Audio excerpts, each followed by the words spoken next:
History rarely collapses the way people expect. There is no single trumpet blast that announces the beginning of the end. No universal moment when societies suddenly realize that the ground beneath them has already started to shift. More often, the most dangerous phase in the life of any civilization arrives quietly, wrapped not in panic, but in comfort. Across centuries and continents, the pattern repeats with almost unsettling consistency. Systems do not usually fail when they look fragile. They fail when they still look strong, when the markets still function, when the borders still appear secure, when daily life still feels normal. Ancient Rome did not wake up one morning to discover it was weak. In the 2nd century, at the height of what historians later called the Pax Romana, the empire appeared nearly untouchable. Roads stretched across continents, legions guarded distant frontiers, cities pulsed with trade, law, and imperial confidence. To the average Roman citizen, the system did not feel like it was approaching danger. It felt permanent. And that feeling, the quiet psychological shift from vigilance to comfort, has proven again and again to be one of the most expensive illusions in history. Human beings are not naturally built to live in constant alert. When a system delivers stability long enough, the mind begins to economize attention. Threat signals that once triggered urgency start to feel distant. Warnings begin to sound exaggerated. Small fractures are reinterpreted as temporary noise. This is not stupidity, it is cognitive efficiency. And under the right conditions, it becomes extremely dangerous, because complex systems rarely collapse from a single blow. They weaken through accumulation. Demographic strain, economic pressure, institutional rigidity, external shocks that would have been manageable in a more flexible phase of the system begin to overlap. And when that overlap happens inside a culture that has already grown psychologically comfortable, reaction time slows at exactly the moment when speed matters most. The Romans experienced this. So did late imperial China. So did early modern monarchies in Europe. So did more recent political and economic systems that, not long before their moment of crisis, were widely described as stable, mature, and fundamentally secure. What makes this pattern so persistent is not simply structural, it is psychological.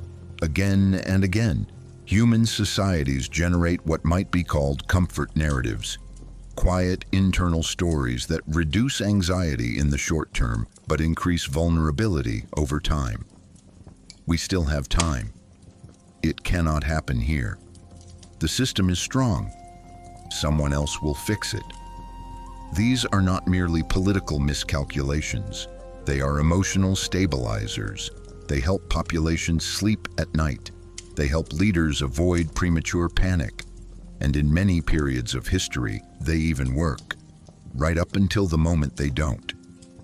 This is the paradox at the heart of long-lived civilizations.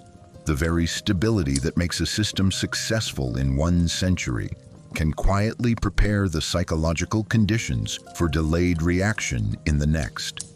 The longer a structure survives, the more normal it begins to feel. The more normal it feels, the less urgent emerging risks appear. And the less urgent the risks appear, the harder it becomes to mobilize meaningful adaptation before pressure reaches a critical threshold. This is not a story about one empire. It is not a story about one moment of failure. It is a recurring human pattern that crosses geography, culture, and time. In this video, we are going to examine the most dangerous comfort lies in history, the quiet assumptions that have repeatedly convinced intelligent societies that everything was still under control, right before it wasn't. Because the most important question is not why systems collapse in moments of obvious chaos. History answers that question quite clearly.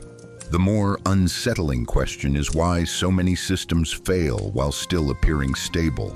And once you begin to see the pattern, it becomes very difficult to unsee it. If history teaches anything consistently, it is that human beings are remarkably skilled at misleading themselves, often without realizing they are doing it. This is not simply a matter of ignorance or lack of intelligence.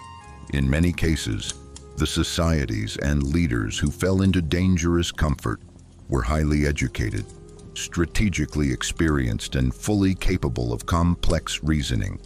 The question then is not why uninformed people make mistakes.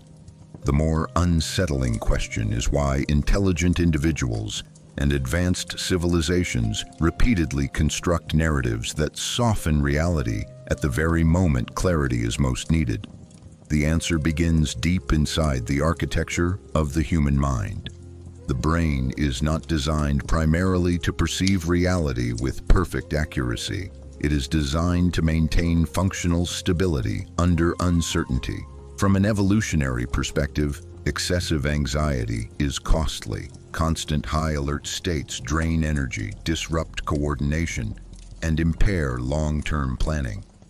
Over thousands of years, the human nervous system evolved subtle mechanisms to reduce psychological overload, even if doing so occasionally meant distorting risk perception.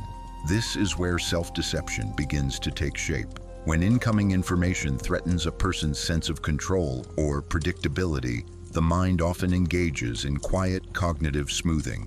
Warning signals are reinterpreted as temporary. Negative trends are framed as anomalies.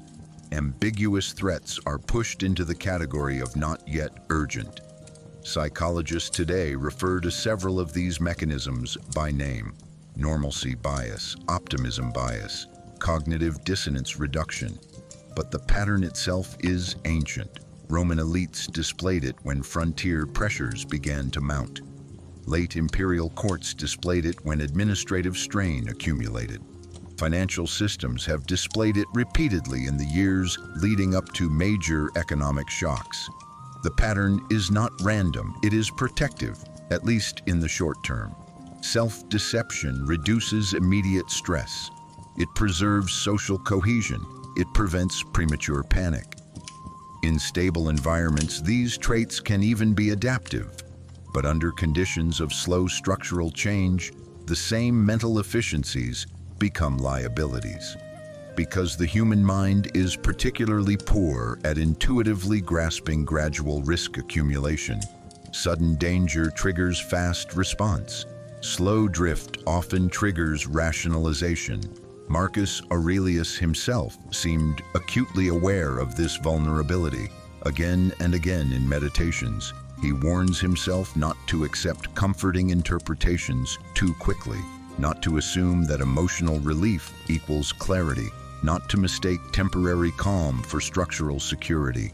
What he was fighting internally was not simply fear or frustration. It was the far more subtle human tendency to prefer reassuring stories over uncomfortable probabilities, and this tendency scales. What begins as individual cognitive smoothing can, under the right conditions, become collective narrative.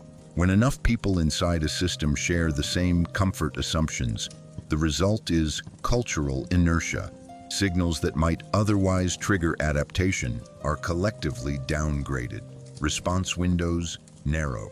By the time reality becomes undeniable, the cost of adjustment has often multiplied. This is why self-deception in history is rarely loud or theatrical. It is quiet, reasonable, often supported by selective evidence that makes the comforting interpretation feel justified, at least for a while. Human beings do not usually lie to themselves because they are careless. They do it because the alternative, sustained uncertainty and continuous vigilance, is psychologically expensive. And yet, as history repeatedly demonstrates, the short-term relief purchased by self-deception often carries a much larger long-term cost. Beneath the surface of every long-lived civilization, there operates a quiet psychological system that rarely draws attention to itself: the human need for emotional equilibrium. This need is so deeply embedded in the structure of the mind that most people mistake it for clear thinking. In reality, it often functions as something far more subtle, a built-in mechanism that protects the individual, and sometimes the entire society, from the full emotional weight of uncertainty. The human brain is not optimized for permanent high alert. Sustained vigilance is metabolically expensive, cognitively draining, and socially destabilizing if maintained for too long. As a result, the mind developed what we might call psychological comfort regulators, internal processes that gently lower perceived threat levels when stress remains prolonged but not immediately catastrophic. One of the most powerful of these regulators is normalization.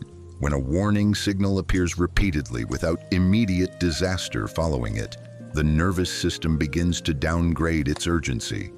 What initially feels alarming slowly becomes familiar, and what becomes familiar begins, over time, to feel safe. This is not conscious denial, it is adaptive smoothing. In stable periods of history, this mechanism helps populations function without constant panic. Markets continue operating, cities continue trading, governments continue administrating. But under conditions of slow structural strain, the same mechanism can quietly distort risk perception at scale. Another layer of psychological comfort comes from narrative coherence. Human beings have a strong internal drive to maintain a story in which the world remains broadly understandable and manageable. When incoming evidence threatens that story, when cracks appear in systems that were assumed to be stable, the mind often engages in subtle reinterpretation rather than immediate revision. Ambiguous data is softened. Contradictory signals are compartmentalized. Short-term stability is used to justify long-term confidence. This is why historical actors so often appear, in retrospect, to have missed obvious signs. From the inside of the moment, the signs rarely feel obvious. They feel gradual, mixed, and open to multiple interpretations. And the psychological comfort system strongly favors the interpretation that preserves emotional equilibrium. There is also a social dimension to this mechanism that makes it even more powerful. Humans regulate not only individually, but collectively. When most people in a system appear calm, the perceived need for alarm drops even further. Concern begins to feel socially costly. Caution begins to look like overreaction, and the collective emotional baseline settles into a deceptively stable calm. Marcus Aurelius seemed unusually sensitive to this human tendency. His repeated self-warnings not to drift into complacency, not to trust emotional relief too quickly, not to assume that present calm guaranteed future stability, read almost like a personal attempt to resist the very comfort mechanisms that come so naturally to the human mind. But even for a Stoic emperor, this resistance required constant effort, because the psychological comfort system is not a flaw in human design. It is a feature, one that works extremely well in environments where threats are sudden and obvious. It becomes dangerous only in complex systems, where risk accumulates slowly, quietly, and just below the threshold that normally triggers alarm. And that is precisely the environment in which many of history's most consequential miscalculations have occurred.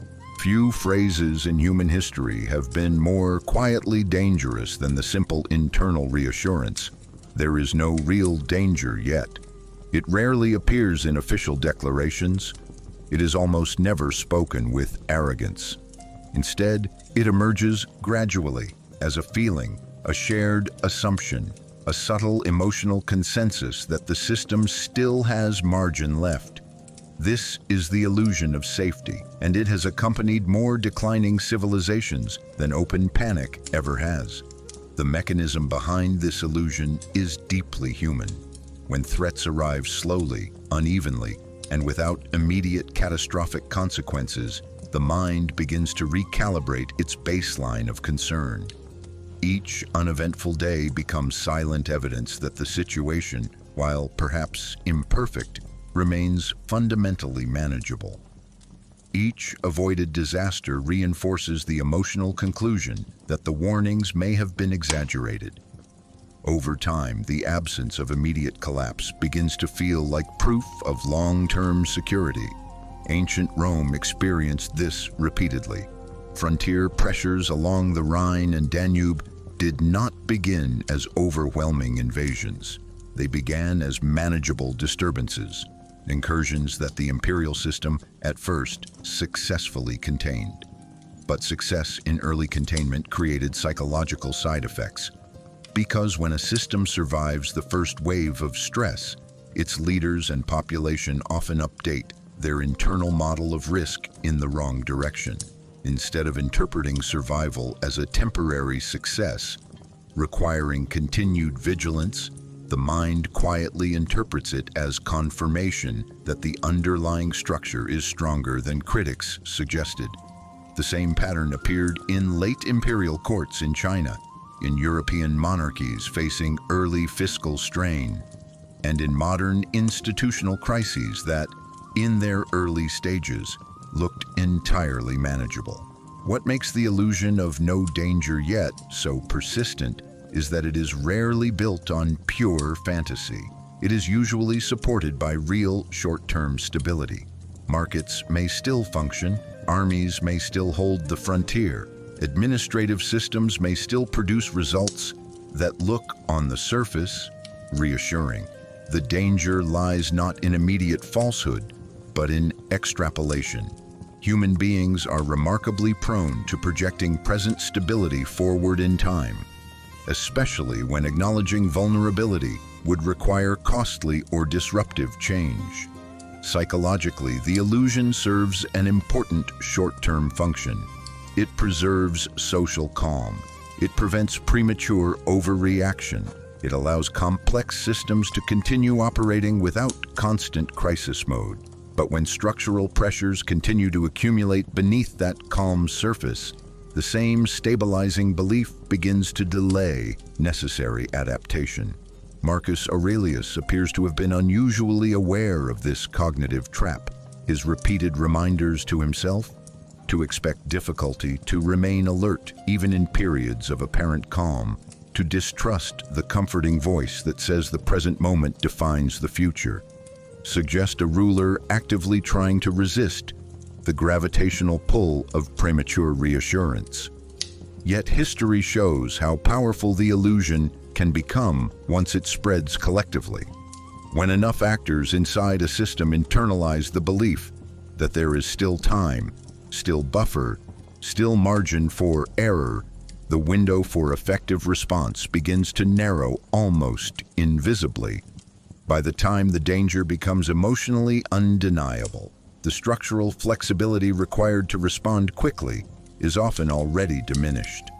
This is why the most consequential moments in the life of complex systems rarely feel dramatic when they are unfolding. They feel normal, manageable, temporarily under control. And it is precisely in that deceptively calm phase when the phrase, "there is no real danger yet," feels most reasonable, that the long-term trajectory of a civilization can begin to shift in ways that are very difficult to reverse.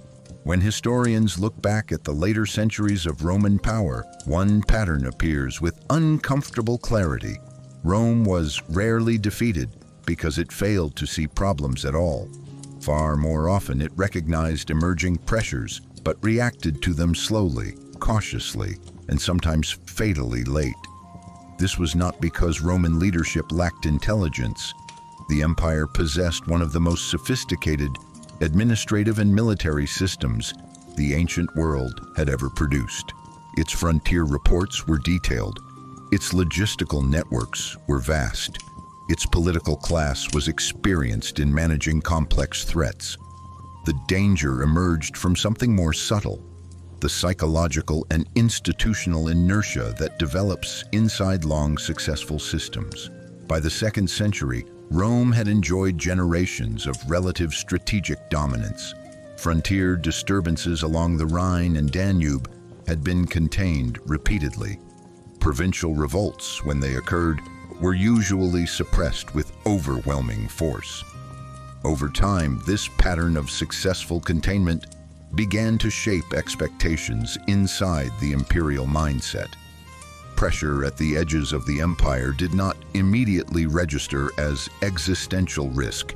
It registered as manageable noise, something the Roman machine had handled before and would likely handle again. But conditions along the northern frontier were slowly changing. Germanic confederations were becoming more coordinated. Population pressures beyond Rome's borders were increasing migratory movement. The empire's own demographic and military buffers, especially after the Antonine Plague, were thinning in ways that were not always immediately visible in annual reports. None of these developments looked catastrophic in isolation. That was precisely the problem. Each individual signal remained within the range of what Roman administrators considered normal frontier volatility, and when threats remain within familiar ranges, large systems often default to familiar responses.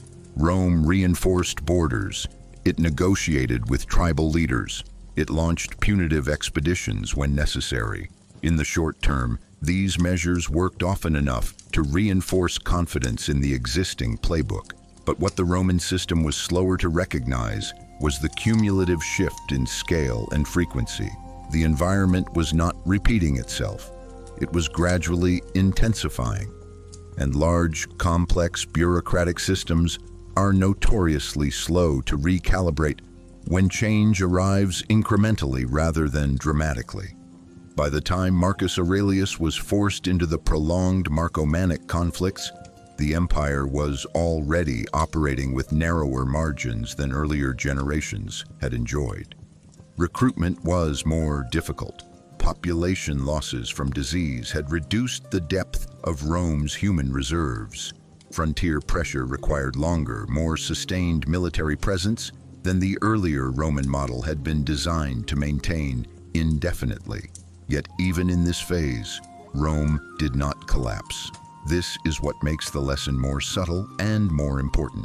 Late reaction does not always produce immediate failure. In fact, Rome continued to function for generations after these pressures began to accumulate. But delayed adaptation carries compounding costs. Military expenditures rise, administrative strain increases, strategic flexibility narrows.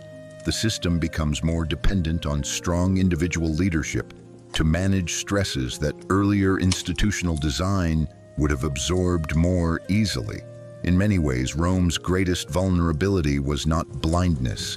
It was confidence shaped by centuries of prior success. The empire had learned through repeated experience that most frontier disturbances could be managed without radical structural change. And for a long time, that assessment was broadly correct. Until gradually, it wasn't. The Roman case illustrates a recurring historical danger. When a system has successfully handled a certain category of threat many times before, its internal models of risk become calibrated to the past. But when the environment evolves faster than those models update, response timing begins to lag behind reality. And the most dangerous phase is rarely the first missed signal. It is the period when the system still appears strong enough to compensate, even as the underlying margin for error is quietly shrinking. By the time the Byzantine Empire entered its final centuries, it did not resemble a civilization in immediate free fall. Constantinople still stood behind its massive Theodosian walls, some of the most formidable defensive structures the medieval world had ever seen. The imperial court still functioned. Trade still flowed through the Bosporus. From a distance, the empire retained many of the outward signals of continuity, and that surface continuity became one of the most dangerous psychological cushions in its final phase. Because Byzantium's decline, like Rome's earlier strain, did not begin with sudden military annihilation. It unfolded gradually through fiscal pressure, territorial contraction, internal political fragmentation, and the slow erosion of strategic depth. Yet each stage of contraction was, for a time, survivable. After the Fourth Crusade in 1204, when Constantinople itself was shockingly captured by Western Crusaders, the Byzantine state managed, against considerable odds, to reconstitute itself in 1261. This recovery, while impressive, had an unintended psychological consequence. It reinforced a dangerous historical memory. The empire could endure catastrophic shocks and still return. That lesson would echo quietly in later generations of Byzantine leadership. Over the 14th and early 15th centuries, the empire's territorial footprint shrank dramatically. Ottoman expansion steadily absorbed former Byzantine lands in Anatolia and the Balkans. Revenue streams narrowed. Military manpower declined. The empire increasingly relied on diplomacy, tribute arrangements, and shifting alliances to compensate for its reduced material base. None of this was invisible to Byzantine elites. They understood, at least intellectually, that the balance of power was shifting, but understanding pressure and mobilizing sufficiently early adaptation are not the same thing. Constantinople's extraordinary defensive reputation, earned over centuries of successful sieges, created a powerful psychological buffer. The walls had held before. The city had survived earlier crises that seemed, at the time, equally dire. And so the illusion of survivability persisted longer than the underlying strategic reality justified. By the time Sultan Mehmed II began his final preparations in the early 1450s, Byzantium was already operating with extremely thin margins. Its population had declined sharply from earlier imperial centuries. Its treasury was limited. Its capacity to field large independent armies was significantly reduced. Yet daily life inside the capital, while strained, did not necessarily feel apocalyptic until very late in the process. This is one of the most revealing aspects of the Byzantine endgame. Civilizations often do not experience their final phase as a constant emergency. They experience long stretches of uneasy normality punctuated by moments of acute stress, and human psychology is strongly inclined to interpret the return of normal routine after each crisis as evidence that the system still retains deeper resilience. When Mehmed's massive cannons finally began to pound the Theodosian walls in 1453, the underlying structural imbalance had already been building for decades. The final siege was dramatic, but the narrowing of Byzantine strategic options had been gradual, incremental, and, for long periods, psychologically manageable. The fall of Constantinople did not occur because Byzantine leaders were unaware of Ottoman growth. It occurred because the window in which structural adaptation might have significantly altered the balance had slowly, almost imperceptibly, narrowed over generations. Byzantium's final lesson mirrors Rome's in an unsettling way. Long survival breeds powerful expectations of continued survival.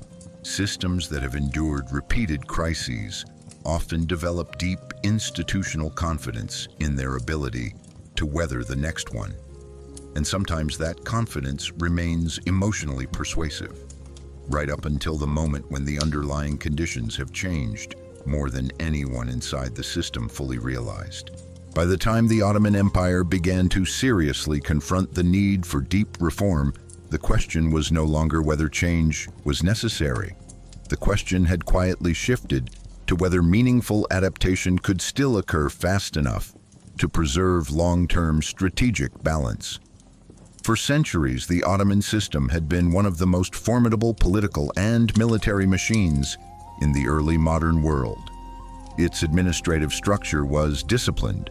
Its military organization, especially during the classical period, was highly effective. Its geopolitical position allowed it to project influence across multiple regions simultaneously. Success, however, carries its own long-term psychological consequences. Repeated victory creates institutional confidence. Institutional confidence over time can harden into structural inertia. By the late 17th and 18th centuries, the external environment surrounding the Ottoman state was evolving rapidly. European military technology was advancing. Fiscal systems in rival states were becoming more efficient and more scalable. Naval power dynamics were shifting. The Ottomans did not completely fail to notice these changes. Reform discussions appeared periodically at the highest levels of the imperial administration. Military observers were aware of certain tactical gaps. Diplomatic reports increasingly reflected concern about the changing balance of power. But recognition and transformation rarely move at the same speed inside large, tradition-bound systems. One of the Ottoman Empire's greatest strengths, its deeply rooted institutional continuity, also became one of the factors that complicated rapid adaptation. The Janissary Corps, once a cornerstone of Ottoman military dominance, had over generations become socially and politically embedded in ways that made structural reform extremely sensitive. Administrative traditions that had provided long-term stability were not easily reconfigured without risking internal disruption. Reform-minded sultans and statesmen faced a recurring dilemma. Move too slowly, and the external gap continues to widen. Move too aggressively, and the internal political structure risks destabilization. For long periods, the empire managed this tension through partial adjustments rather than full systemic overhaul.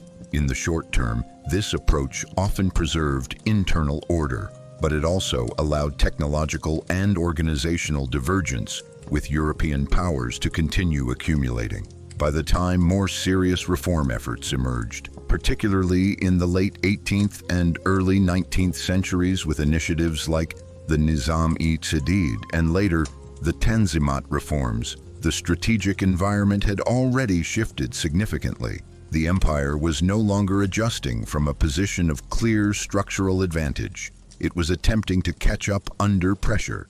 This is the critical historical inflection point. Late reform is not the same as no reform. The Ottoman state did adapt in important ways. Administrative modernization occurred. Military restructuring was pursued. Legal and bureaucratic reforms were implemented over time. But adaptation under widening external pressure is always more difficult than proactive evolution during periods of relative strategic comfort. The Ottoman experience illustrates a recurring pattern in long-lived systems. Early success builds powerful institutional habits. Those habits, when the environment begins to shift, can slow the speed at which uncomfortable structural changes are fully embraced. And when reform windows narrow gradually rather than suddenly, the urgency required to overcome internal resistance often arrives later than the external situation ideally allows. By the 19th century, the Ottoman leadership clearly understood the scale of the challenge before them. But by then, the empire was operating in a far more compressed margin of maneuver than it had enjoyed in earlier centuries. The lesson is not that the Ottomans failed to perceive change. It is that adaptation delayed by decades of structural confidence becomes progressively more expensive, more politically difficult, and more constrained by the very institutional weight that once made the system so durable. If the warning signs are often visible, the question becomes unavoidable. Why do human beings delay responding to danger even when the signals are already present? History suggests that this pattern is not primarily about ignorance. In many cases, the individuals and institutions involved were aware, at least partially, that pressures were building. The deeper issue lies in how the human mind processes slow-moving threat. The brain is highly responsive to immediate visible danger. Sudden attack, Rapid collapse or clear physical threat triggers fast mobilization. But gradual risk accumulation activates a very different psychological pathway. When change unfolds slowly, the nervous system repeatedly updates its baseline of what feels normal. Each uneventful day becomes quiet evidence that the situation remains manageable. Each successfully absorbed shock reinforces the belief that existing coping mechanisms are sufficient. Over time, urgency begins to erode, not because the danger has disappeared, but because the mind has adapted emotionally to its presence. Psychologists today describe part of this process as normalcy bias, the tendency to assume that because something has not yet caused catastrophic disruption, it is unlikely to do so soon. But beneath that technical label lies a deeper human instinct, the desire to preserve cognitive and emotional stability for as long as possible. Responding to emerging danger is expensive. It requires reallocating resources, accepting uncertainty, and often confronting politically or socially disruptive change. Delaying action, by contrast, preserves short-term equilibrium. It allows systems to continue functioning without the immediate costs of major adjustment. And in the early stages of many historical crises, delay even appears rational, because in the beginning the system often does continue to function. Rome continued to field armies, Byzantium continued to trade, the Ottoman administration continued to govern vast territories. From the inside of these systems, the environment did not always feel like imminent collapse. It felt strained, but survivable. This is where another powerful mechanism enters the picture: incremental normalization. Humans are remarkably adaptable to gradually worsening conditions. What would have triggered alarm if introduced suddenly can become tolerable if introduced slowly. Each small adjustment in expectations makes the next adjustment easier to absorb, until the cumulative shift becomes far larger than any single step appeared at the time. There is also a social dimension that reinforces delay.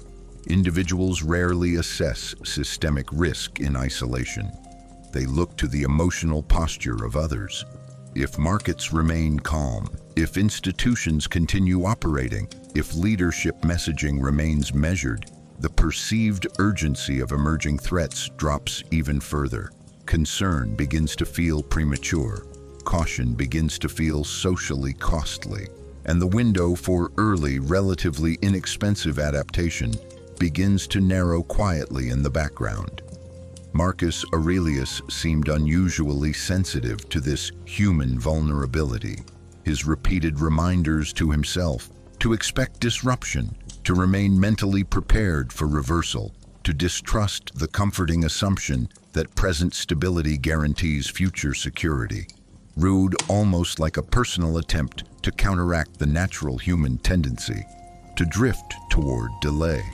But even for a Stoic emperor, resisting this drift required continuous effort, because postponement is not simply a failure of will. It is a deeply embedded feature of human cognitive design. In stable environments, it helps conserve energy and maintain social cohesion. In slowly destabilizing systems, however, the same mechanism can push critical responses just far enough into the future that, by the time action finally feels urgent, the cost of adaptation has multiplied, and the margin for easy correction has already begun to close. Among the many cognitive patterns that shape human behavior under slow-moving pressure, few are as quietly influential as what modern psychology calls normalcy bias. At its core, normalcy bias is the tendency of individuals and societies to assume that the future will broadly resemble the recent past, especially when no immediate catastrophe has yet occurred. It is not simple denial. It is not even necessarily irrational in the short term. It is a deeply embedded mental shortcut that allows the human nervous system to conserve energy and avoid constant states of alarm. For most of human history, environments that remained stable for extended periods usually did continue to remain stable. The brain learned through repeated experience that yesterday is often a reasonable predictor of tomorrow. And in many everyday situations, this assumption works well enough to keep individuals and societies functioning efficiently. The problem emerges when conditions begin to change gradually beneath the surface. Normalcy bias operates most powerfully in environments where warning signals are present but ambiguous, where pressures are increasing but not yet catastrophic, and where daily life still retains enough routine to feel familiar. Under these conditions, the human mind tends to downgrade early warning signs. Small disruptions are interpreted as temporary anomalies. Unusual events are folded back into the expectation of continuity. Each day that passes without visible collapse becomes emotional reinforcement that the system is still fundamentally sound. History provides repeated examples of this pattern. Late Roman elites observed mounting frontier pressure for decades before it translated into irreversible structural strain. Byzantine leadership watched territorial contraction unfold gradually over generations. Ottoman reformers recognized technological divergence long before full-scale modernization became urgent policy. In each case, the signals were not completely invisible. They were simply processed through a mental framework calibrated by long periods of prior stability. What makes normalcy bias particularly dangerous in complex civilizations is its interaction with institutional scale. Large systems are designed to absorb shocks. When they successfully absorb early disturbances, they unintentionally reinforce the belief that deeper resilience remains intact. This creates a feedback loop. Early survival reduces perceived urgency. Reduced urgency delays adaptation. Delayed adaptation allows underlying pressures to accumulate further. By the time the situation becomes emotionally undeniable, the structural flexibility that once made adjustment relatively easy may already be significantly reduced. Marcus Aurelius appears to have had an unusually intuitive grasp of this human tendency. His repeated warnings to himself, not to assume that present calm guarantees future security, not to mistake temporary stability for permanent order, read almost like a deliberate effort to counteract the pull of normalcy bias within his own thinking. But even disciplined awareness does not eliminate the bias entirely. Because normalcy bias is not merely a mistake in reasoning, it is a protective feature of the human cognitive system, one that works extremely well in environments where change is sudden and obvious. It becomes hazardous only in the kind of slow, compounding pressure environments that have preceded many of history's most consequential turning points. And that is precisely why the most dangerous phase in the life of complex systems so often feels, from the inside, deceptively ordinary. By the later centuries of the Roman Empire, the governing elite did not suddenly become incompetent, nor did they entirely lose access to information about the pressures building around them. In many cases, they remained educated, politically experienced, and deeply embedded in one of the most sophisticated administrative systems the ancient world had ever produced. And yet, the late Roman elite increasingly found itself reacting to structural change more slowly than the evolving environment required. To understand why, we have to look beyond individual intelligence and examine the psychological environment created by long-term success. For generations, Rome's ruling class had operated inside a system that repeatedly demonstrated its resilience. Frontier disturbances had been contained. Internal revolts had been suppressed. Economic fluctuations had been managed well enough to preserve overall continuity. Over time, this pattern of successful crisis absorption shaped the elite's internal model of risk. Threats were rarely interpreted in isolation. They were filtered through centuries of prior survival. This produced a subtle but powerful recalibration of urgency. When reports arrived describing increased pressure along the Rhine or Danube, the default assumption was not immediate systemic danger, it was familiar frontier volatility, the kind Rome had handled many times before. And in the early phases, that assessment was often partially correct. Rome did continue to stabilize many localized disturbances, but the environment was shifting in ways that did not always register emotionally at the center of power. Population strain, fiscal pressure, military overextension, and administrative rigidity were beginning to overlap in new combinations. Each individual stressor remained manageable. Their cumulative interaction was more complex. Large governing classes often struggle with this type of gradual systemic drift. The signals rarely arrive as a single, unmistakable warning. Instead, they appear as a steady background noise of manageable problems, each one individually insufficient to justify radical restructuring. Within the late Roman elite, another reinforcing factor was social insulation. Members of the upper administrative and senatorial classes were often physically and psychologically removed from the harsher frontier realities facing provincial populations. Their daily experience of the empire still included functioning markets, intact urban life, and the ceremonial continuity of imperial governance. This did not make them blind, but it did subtly shape emotional calibration. Systems that continue to function visibly at the center tend to feel more stable than conditions at the periphery might suggest. By the 4th and 5th centuries, Roman leadership was increasingly engaged in reactive management rather than proactive structural adaptation. Military resources were stretched across multiple fronts. Recruitment became more complicated. Fiscal adjustments grew more frequent. Yet for long stretches, the imperial system still held together well enough to reinforce the belief that, while strained, it remained fundamentally durable. This is the critical psychological phase that appears repeatedly in complex historical systems.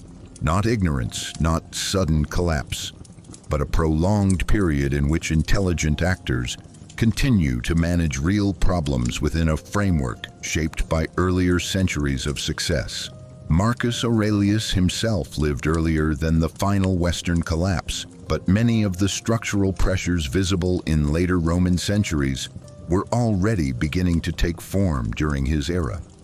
His repeated personal warnings to remain vigilant, to distrust premature comfort, to avoid assuming that present stability guaranteed future security, are read, in hindsight, almost like an early awareness of the cognitive drift that large, successful systems are especially vulnerable to over time.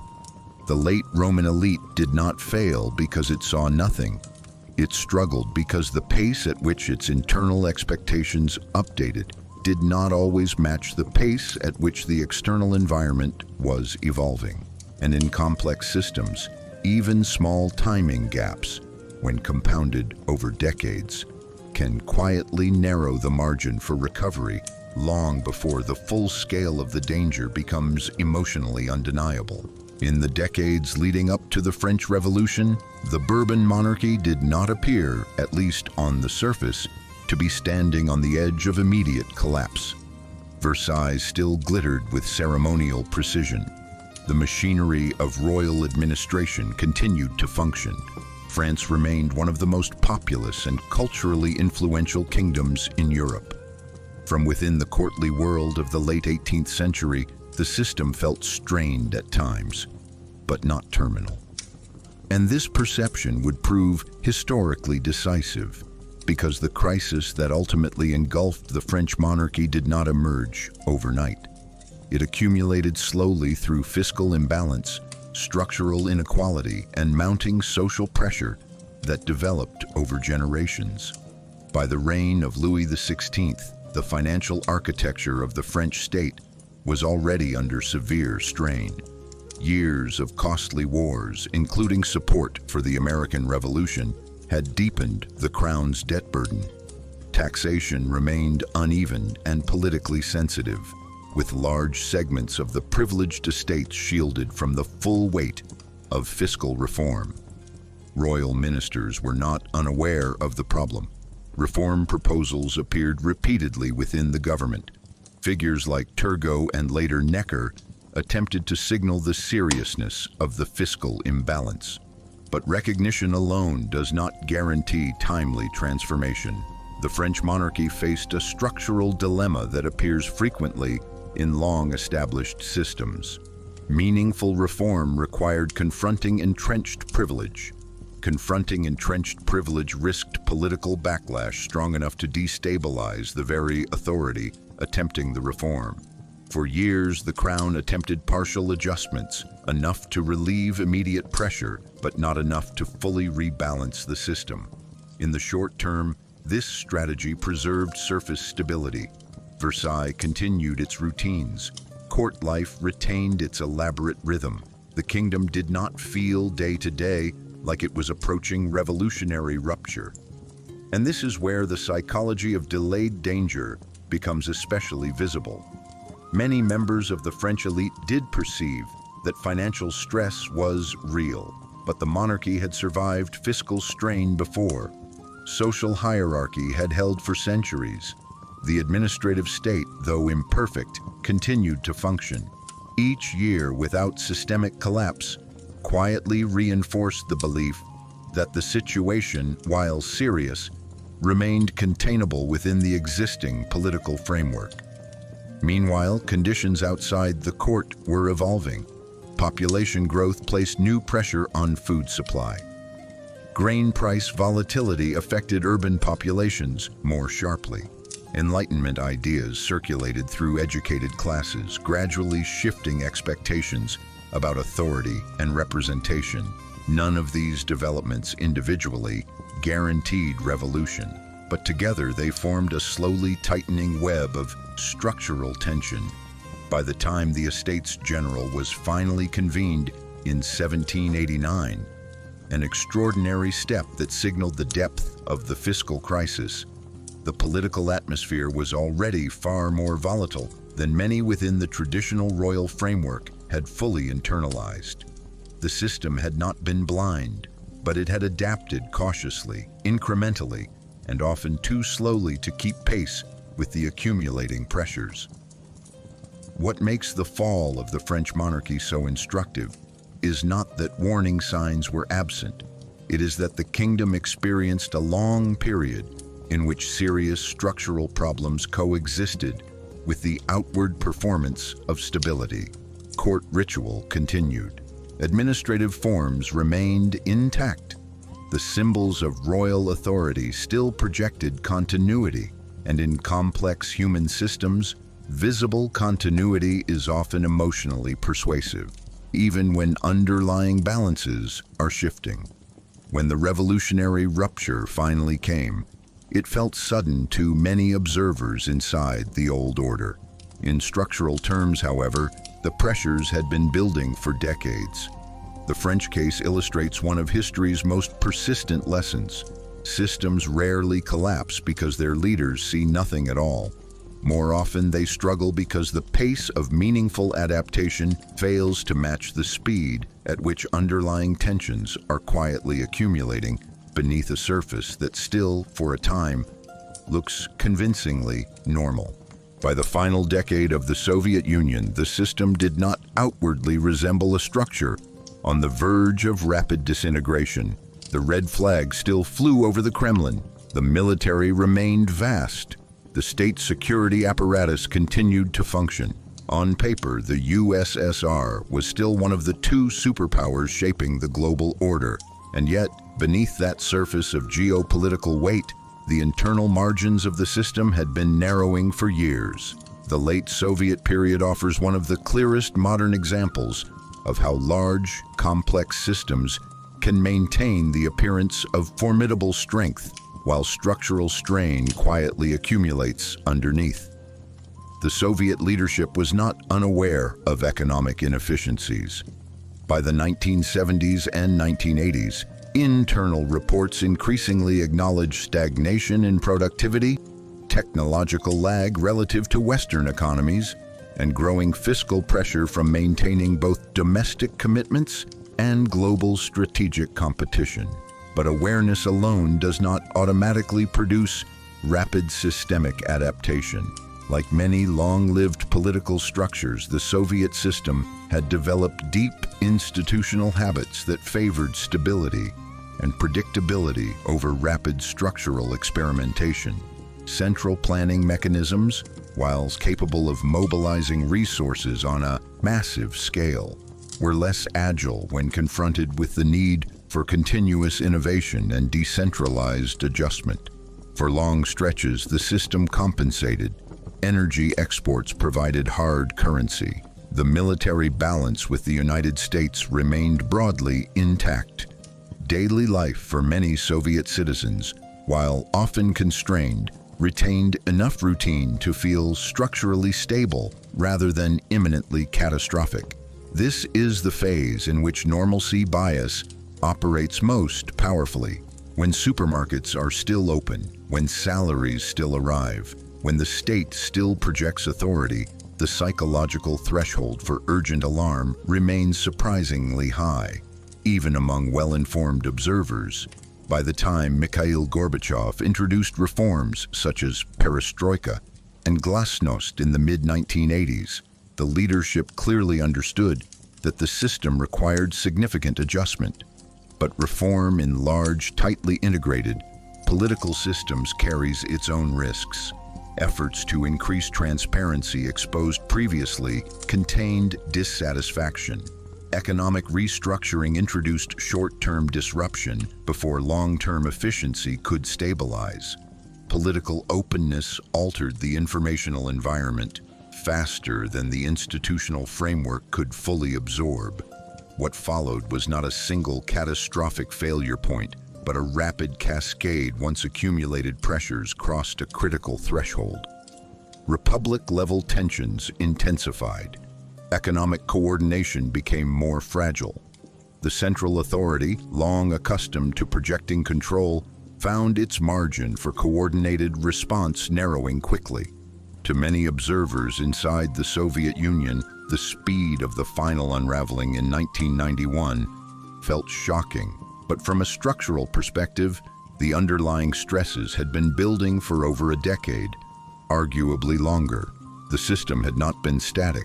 It had been slowly losing adaptive flexibility while still maintaining enough outward capacity to appear globally formidable. The late Soviet case illustrates one of the most modern and unsettling versions of a very old pattern. Complex systems often remain operational, sometimes even impressive, right up until the moment when accumulated rigidity, economic strain, and political pressure begin to interact in ways that exceed the system's ability to recalibrate smoothly. The Soviet Union did not collapse because its leaders believed there were no problems. It struggled because the depth, interaction, and timing of those problems became fully visible only after the margin for low-cost adjustment had already narrowed significantly. And like Rome, Byzantium, and other long-lived powers before it, the most dangerous phase was not the moment of visible crisis. It was the long period beforehand, when the structure still looked from the outside strong enough to endure. By the final decade of the Soviet Union, the system did not outwardly resemble a structure on the verge of rapid disintegration. The red flag still flew over the Kremlin. The military remained vast. The state security apparatus continued to function. On paper, the USSR was still one of the two superpowers shaping the global order. And yet, beneath that surface of geopolitical weight, the internal margins of the system had been narrowing for years.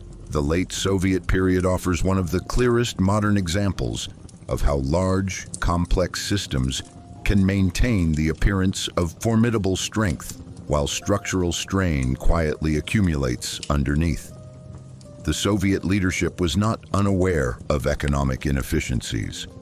By the 1970s and 1980s, internal reports increasingly acknowledged stagnation in productivity, technological lag relative to Western economies, and growing fiscal pressure from maintaining both domestic commitments and global strategic competition. But awareness alone does not automatically produce rapid systemic adaptation. Like many long-lived political structures, the Soviet system had developed deep institutional habits that favored stability and predictability over rapid structural experimentation. Central planning mechanisms, whilst capable of mobilizing resources on a massive scale, were less agile when confronted with the need for continuous innovation and decentralized adjustment. For long stretches, the system compensated. Energy exports provided hard currency. The military balance with the United States remained broadly intact. Daily life for many Soviet citizens, while often constrained, retained enough routine to feel structurally stable rather than imminently catastrophic. This is the phase in which normalcy bias operates most powerfully, when supermarkets are still open, when salaries still arrive, when the state still projects authority. The psychological threshold for urgent alarm remains surprisingly high, even among well-informed observers. By the time Mikhail Gorbachev introduced reforms such as perestroika and glasnost in the mid-1980s, the leadership clearly understood that the system required significant adjustment. But reform in large, tightly integrated political systems carries its own risks. Efforts to increase transparency exposed previously contained dissatisfaction. Economic restructuring introduced short-term disruption before long-term efficiency could stabilize. Political openness altered the informational environment faster than the institutional framework could fully absorb. What followed was not a single catastrophic failure point, but a rapid cascade once accumulated pressures crossed a critical threshold. Republic-level tensions intensified. Economic coordination became more fragile. The central authority, long accustomed to projecting control, found its margin for coordinated response narrowing quickly. To many observers inside the Soviet Union, the speed of the final unraveling in 1991 felt shocking. But from a structural perspective, the underlying stresses had been building for over a decade, arguably longer. The system had not been static. It had been slowly losing adaptive flexibility while still maintaining enough outward capacity to appear globally formidable.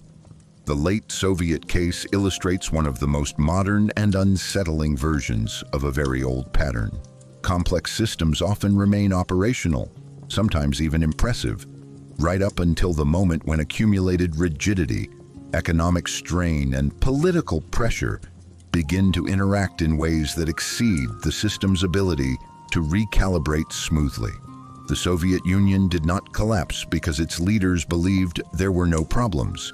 It struggled because the depth, interaction, and timing of those problems became fully visible only after the margin for low-cost adjustment had already narrowed significantly. And like Rome, Byzantium, and other long-lived powers before it, the most dangerous phase was not the moment of visible crisis. It was the long period beforehand, when the structure still looked from the outside strong enough to endure. Among the many psychological patterns that appear again and again in the history of powerful societies, few are as quietly seductive as the illusion of superiority. The belief that one's system, culture, or moment in history occupies a fundamentally safer position than those that failed before it. This illusion rarely begins as arrogance in its crude form. More often, it emerges gradually from long periods of genuine success, when a state expands for generations, when its institutions repeatedly absorb shocks, when its military or economic performance consistently outpaces rivals. A subtle cognitive shift begins to occur. Past survival starts to feel like structural immunity. What was once understood as hard-won resilience slowly transforms in the collective imagination into something closer to permanence. The late Roman elite displayed traces of this mindset. After centuries of frontier dominance, the French monarchy operated within it after generations of Bourbon continuity. Even late Soviet leadership, despite growing internal reports of stagnation, still presided over a superpower whose global reach reinforced the emotional impression of systemic durability. The danger of the superiority illusion is not that it blinds societies completely. In most historical cases, warning signals were visible to at least some observers inside the system. The danger is that superiority reframes how those signals are emotionally processed. Threats that would trigger urgent response in a weaker or more fragile system are interpreted instead as manageable disturbances. Structural strain is categorized as temporary imbalance. External competitors are quietly underestimated. Psychologically, the mechanism is deeply human. The brain uses recent success as a heuristic for future expectation. If the system has repeatedly demonstrated strength, the mind assigns lower probability to near-term failure. This is efficient in stable environments. But in complex geopolitical or economic ecosystems, where conditions evolve, the same mental shortcut can distort risk assessment at precisely the wrong moment. Superiority also interacts powerfully with institutional inertia. The more a system believes in its own exceptional resilience, the higher the internal resistance to disruptive reform tends to become. After all, why risk destabilizing something that appears to be working? Why incur the political and social cost of deep restructuring if the current model has delivered decades or centuries of success? Over time, this logic can create a narrowing adaptation window. Early signals are acknowledged but not prioritized. Partial adjustments are favored over structural overhaul. Confidence remains publicly and often privately intact, even as the external environment continues to evolve. Marcus Aurelius, interestingly, appears to have been unusually cautious about this psychological trap. His repeated reminders about impermanence, about the temporary nature of power, reputation, and even empire itself, read almost like a deliberate philosophical counterweight to the very human temptation towards superiority thinking. He understood something many systems learn only late, that strength observed in one era does not automatically guarantee resilience in the next. The superiority illusion becomes most dangerous not at the peak of confidence but in the long plateau that often follows it, because during that plateau the system still functions well enough to reinforce belief in its durability, even as the external conditions that once supported its dominance begin, slowly and unevenly, to shift. And history suggests that by the time the illusion fully breaks, the adjustment required to restore balance is often far more expensive than it would have been when the first quiet signals began to appear. Closely related to the illusion of superiority is an even more stabilizing and often more dangerous psychological state, the feeling of systemic invulnerability. This is the quiet internal conviction that the structure one lives inside is simply too large, too established, or too historically proven to experience rapid or irreversible failure.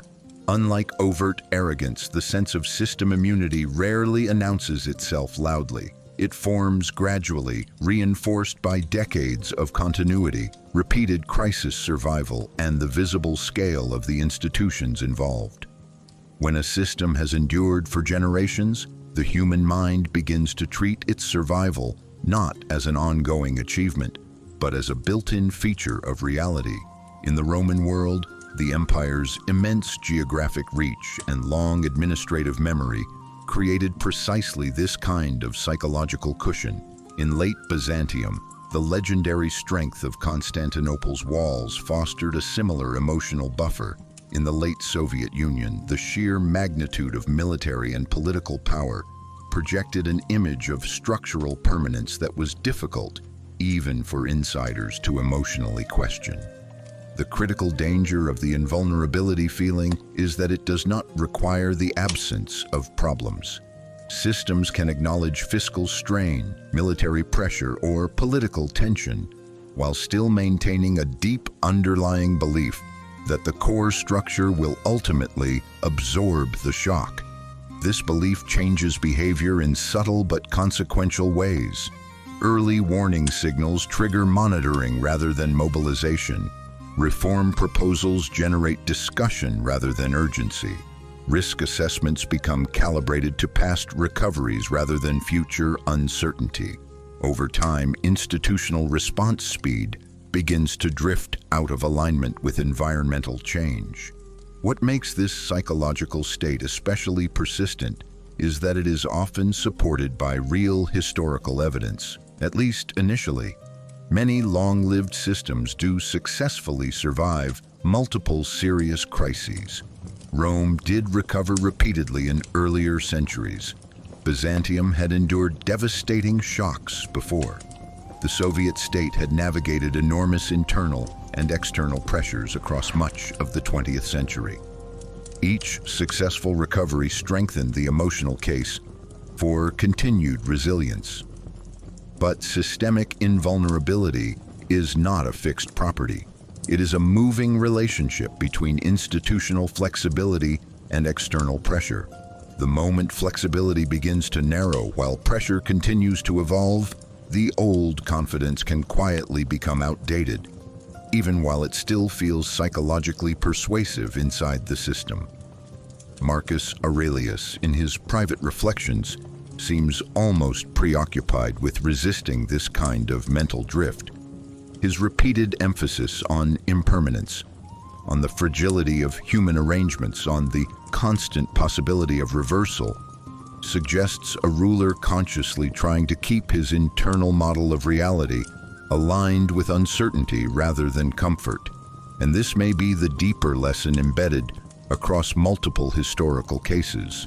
The most dangerous phase for complex systems is rarely the moment of obvious weakness. It is the long period during which the structure remains visibly functional, while the internal margin for absorbing future shocks is slowly, quietly, and almost invisibly becoming thinner than the collective psychology of the system is prepared to accept. Closely related to the illusion of superiority is an even more stabilizing and often more dangerous psychological state, the feeling of systemic invulnerability. This is the quiet internal conviction that the structure one lives inside is simply too large, too established, or too historically proven to experience rapid or irreversible failure. Unlike overt arrogance, the sense of system immunity rarely announces itself loudly. It forms gradually, reinforced by decades of continuity, repeated crisis survival, and the visible scale of the institutions involved. When a system has endured for generations, the human mind begins to treat its survival not as an ongoing achievement, but as a built-in feature of reality. In the Roman world, the empire's immense geographic reach and long administrative memory created precisely this kind of psychological cushion. In late Byzantium, the legendary strength of Constantinople's walls fostered a similar emotional buffer. In the late Soviet Union, the sheer magnitude of military and political power projected an image of structural permanence that was difficult, even for insiders to emotionally question. The critical danger of the invulnerability feeling is that it does not require the absence of problems. Systems can acknowledge fiscal strain, military pressure, or political tension, while still maintaining a deep underlying belief that the core structure will ultimately absorb the shock. This belief changes behavior in subtle but consequential ways. Early warning signals trigger monitoring rather than mobilization. Reform proposals generate discussion rather than urgency. Risk assessments become calibrated to past recoveries rather than future uncertainty. Over time, institutional response speed begins to drift out of alignment with environmental change. What makes this psychological state especially persistent is that it is often supported by real historical evidence, at least initially. Many long-lived systems do successfully survive multiple serious crises. Rome did recover repeatedly in earlier centuries. Byzantium had endured devastating shocks before. The Soviet state had navigated enormous internal and external pressures across much of the 20th century. Each successful recovery strengthened the emotional case for continued resilience. But systemic invulnerability is not a fixed property. It is a moving relationship between institutional flexibility and external pressure. The moment flexibility begins to narrow while pressure continues to evolve, the old confidence can quietly become outdated, even while it still feels psychologically persuasive inside the system. Marcus Aurelius, in his private reflections, seems almost preoccupied with resisting this kind of mental drift. His repeated emphasis on impermanence, on the fragility of human arrangements, on the constant possibility of reversal, suggests a ruler consciously trying to keep his internal model of reality aligned with uncertainty rather than comfort. And this may be the deeper lesson embedded across multiple historical cases. The most dangerous phase for complex systems is rarely the moment of obvious weakness. It is the long period during which the structure remains visibly functional, while the internal margin for absorbing future shocks is slowly, quietly, and almost invisibly becoming thinner than the collective psychology of the system is prepared to accept. One of the most persistent and misunderstood dynamics in the history of complex societies is what might be called elite blindness. Not the total absence of information at the top, but the gradual distortion of how reality is perceived within insulated centers of power. Contrary to popular imagination, declining systems are rarely governed by leaders who know nothing. More often, the governing elite receives large amounts of data about emerging pressures. Reports arrive, warnings circulate, advisors raise concerns, and yet the collective response still lags behind the changing environment. To understand why, we have to look at the structural environment in which elites operate. Power, especially when sustained across generations, tends to reorganize the informational landscape around itself. Decision-makers at the center of large systems are often physically, socially, and psychologically buffered from the harsher edge conditions experienced at the periphery. In late Rome, senatorial life in major urban centers still retained many visible markers of continuity, even as frontier volatility increased. In Versailles, court ritual maintained an elaborate performance of order, while fiscal strain deepened outside palace walls. In the late Soviet Union, central planning offices continued to produce formal indicators of stability, even as underlying economic inefficiencies multiplied. This does not mean elites see nothing. It means the signal arrives filtered. Within insulated environments, negative information tends to travel more slowly, more cautiously, and often with layers of bureaucratic softening. Subordinates learn, sometimes unconsciously, to frame reports in ways that do not trigger immediate institutional alarm. Ambiguous threats are categorized as manageable. Short-term stability is emphasized over long-term drift.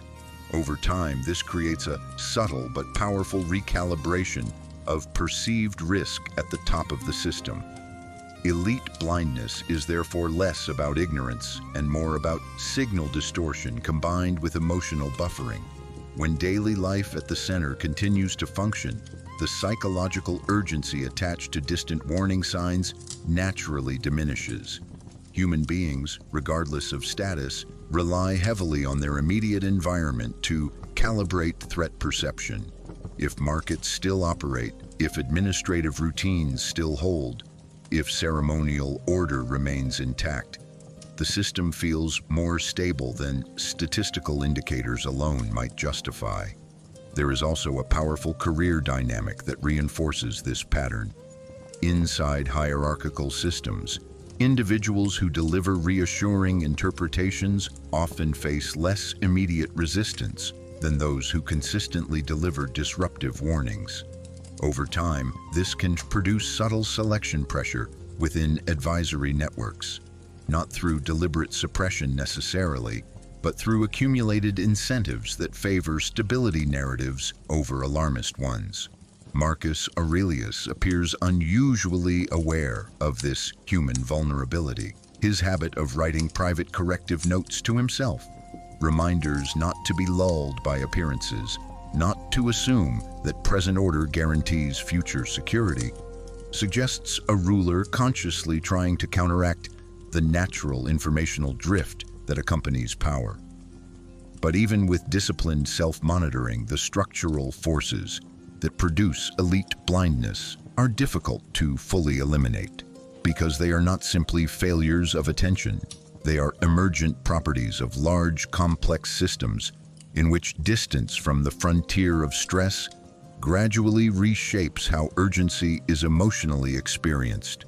And history shows that by the time the full scale of structural strain becomes unmistakably clear at the center, the system has often already entered a phase where the cost of rapid correction is significantly higher than it would have been when the earliest signals first began to appear. As the Roman Empire matured, one of the very mechanisms that had once given it extraordinary durability began slowly and almost invisibly to change its character. The Roman administrative machine did not suddenly collapse under the weight of incompetence. In many ways, it became more elaborate, more regulated, and more tightly organized over time.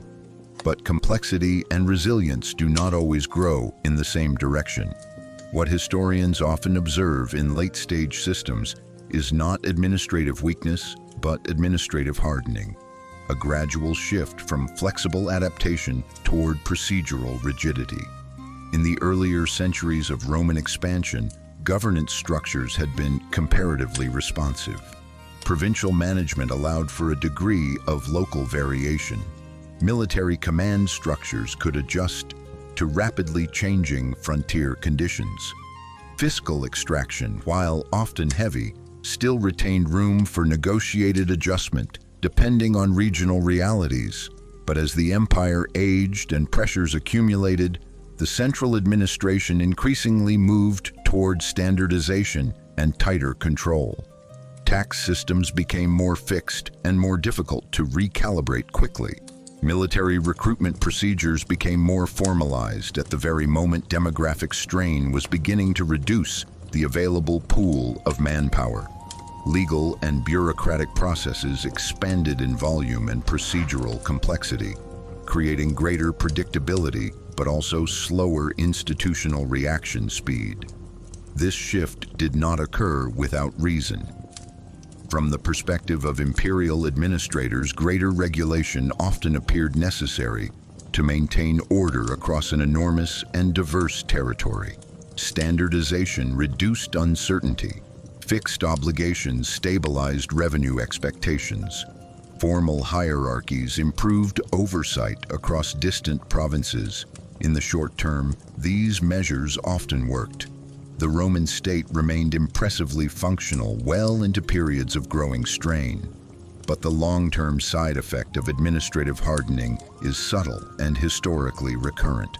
As procedural density increases, the cost of rapid adjustment rises. Systems that once adapted through flexible negotiation begin to rely on established pathways that are slower to modify under pressure. By the 3rd and 4th centuries, Rome was facing a strategic environment that required faster and more frequent recalibration along military, fiscal, and demographic lines.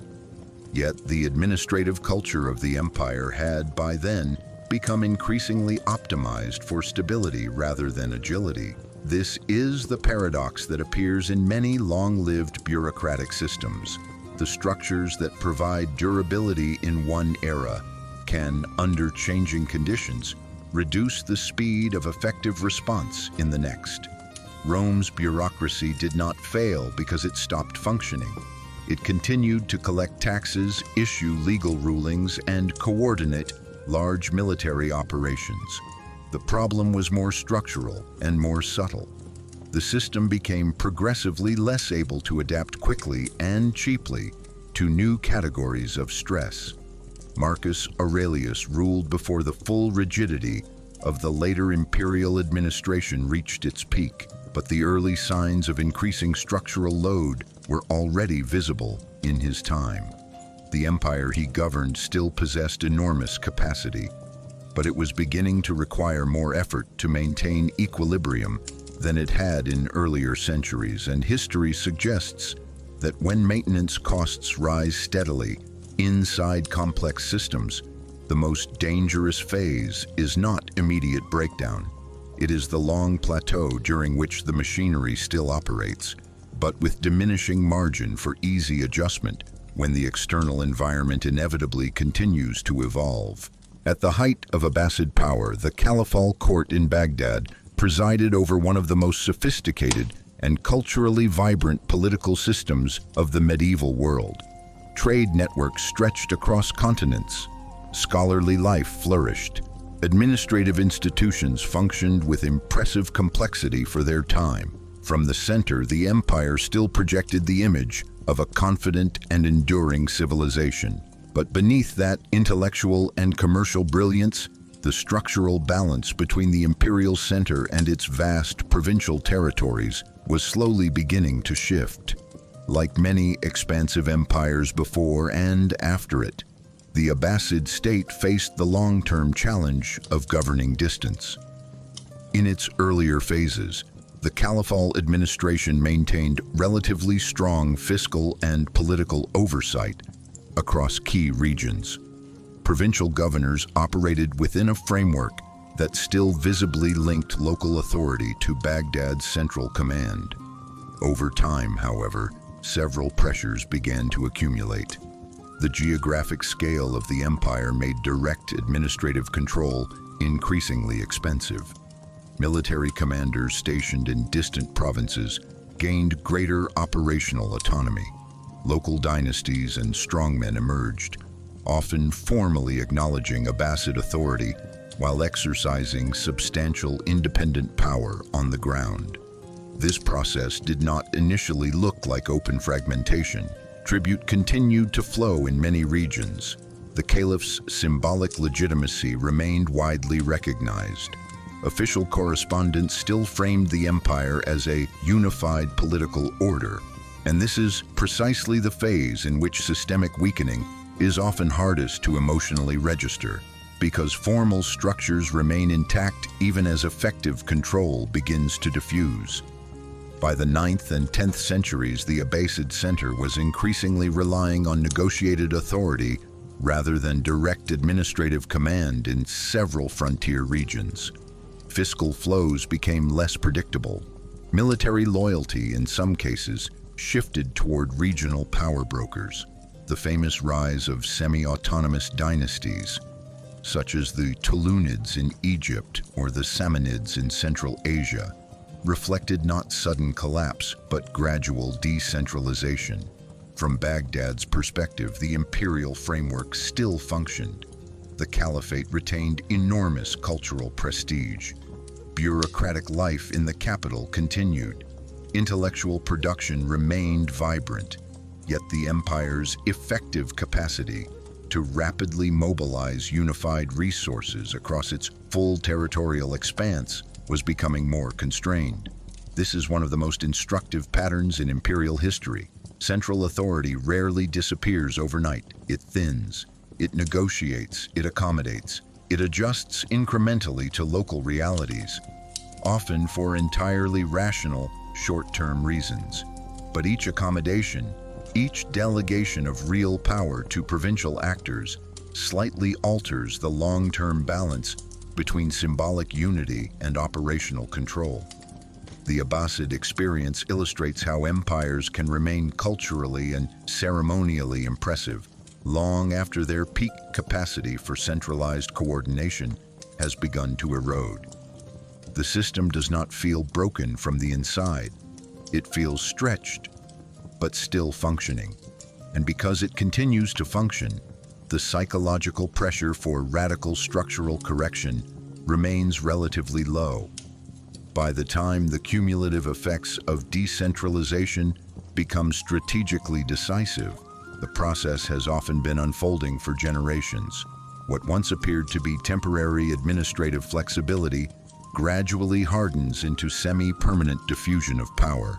And in large, complex systems, restoring lost central cohesion is almost always more difficult than preserving it would have been earlier in the cycle.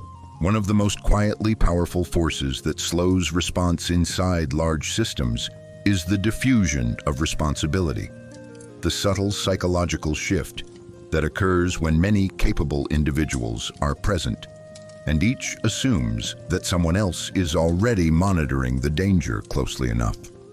At the individual level, human beings are often capable of decisive action when responsibility is clear and immediate. But as systems grow larger and more layered, accountability begins to spread horizontally and vertically across the complex hierarchies. And with that spread comes a measurable drop in urgency. The mechanism is deeply human. When a threat appears ambiguous rather than immediate, the mind instinctively scans the environment for cues about who is expected to act. If multiple authorities exist, military, administrative, financial, political, the perceived burden on any single actor decreases. Concern becomes shared, and shared concern, paradoxically, often weakens early response. History offers repeated examples of this pattern inside mature bureaucratic systems. In the later Roman Empire, frontier pressure reports moved through multiple layers of command before triggering large-scale mobilization. In the late French monarchy, fiscal warnings circulated through advisory networks for years, while decisive structural reform remained politically delayed. In the Soviet system, economic inefficiencies were widely documented across planning bodies long before they translated into rapid systemic adjustment. In each case, information was present, awareness existed, but the distribution of responsibility across complex institutional networks created a form of psychological buffering. Each actor, operating rationally within their defined role, saw part of the picture, but not always enough personal urgency to trigger disruptive action early. What makes diffusion of responsibility especially dangerous in large civilizations is its interaction with normalcy bias and institutional confidence. When the system still appears broadly functional, the perceived cost of immediate intervention feels high, while the perceived cost of waiting feels low. And waiting, in bureaucratic environments, is often the path of least resistance. There is also a reputational dimension that reinforces delay. Early alarm carries risk. Acting too aggressively in response to a threat that later proves manageable can damage careers and political standing.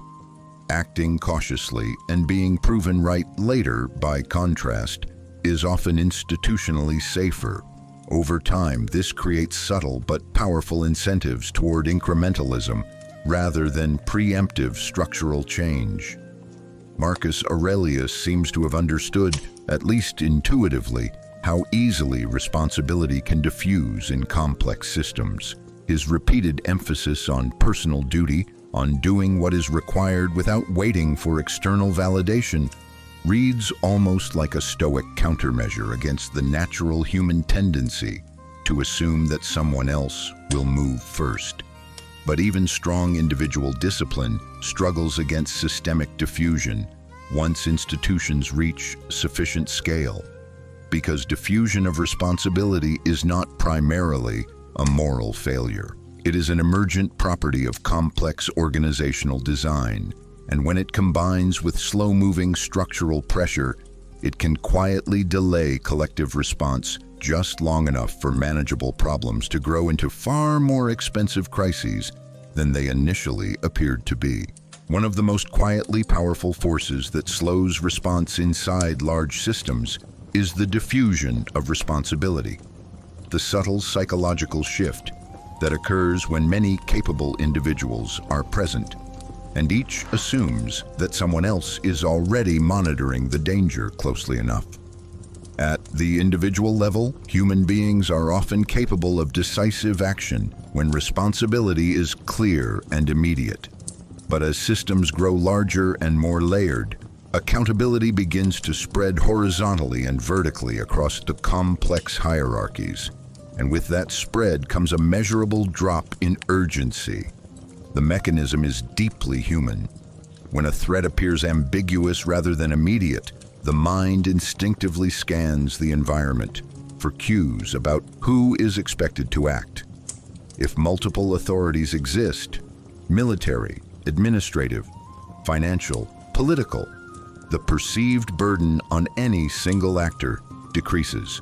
Concern becomes shared, and shared concern, paradoxically, often weakens early response. History offers repeated examples of this pattern inside mature bureaucratic systems. In the later Roman Empire, frontier pressure reports moved through multiple layers of command before triggering large-scale mobilization.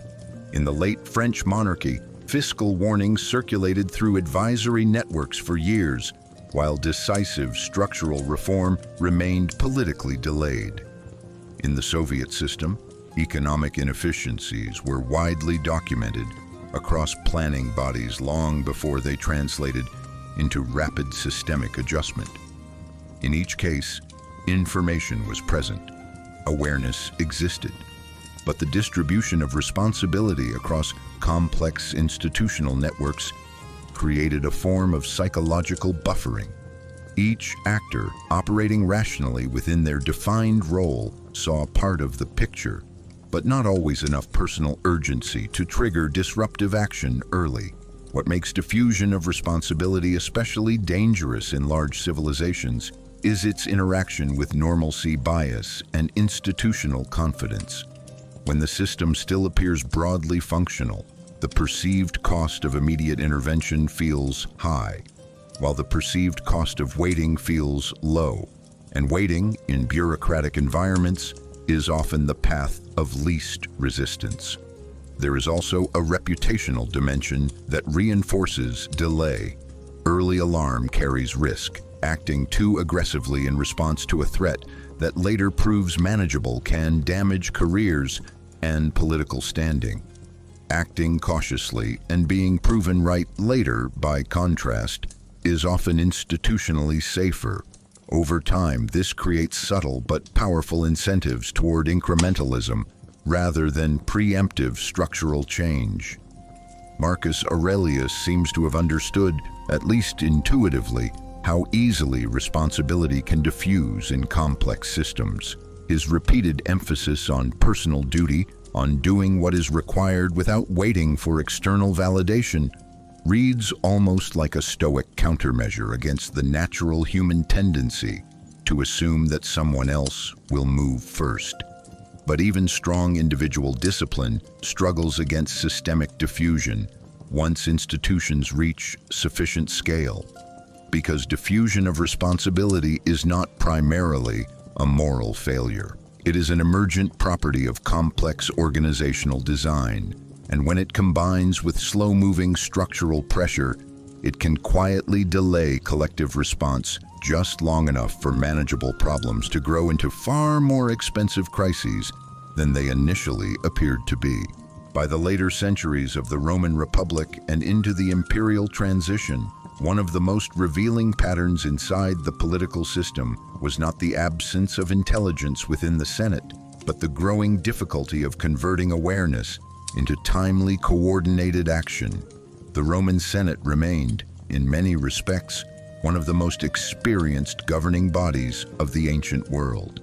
Its members were highly educated in law, military affairs, and statecraft. They debated extensively. They received reports from across the Mediterranean. information, for the most part, was not the missing ingredient. What increasingly emerged instead was a form of institutional passivity, a slow, procedural hesitation that became more visible as the scale and complexity of Roman challenges expanded. Part of this dynamic was structural. The Senate was designed as a deliberative body, optimized for consensus building among elite factions. In earlier phases of Roman expansion, this model often worked remarkably well. Threats were more localized, decision windows were wider. The Republic's political culture rewarded negotiation, coalition formation, and incremental adjustment.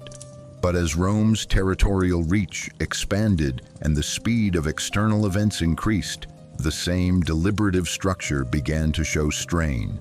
Urgent military and fiscal challenges sometimes required faster, more unified responses than the senatorial process was naturally built to produce.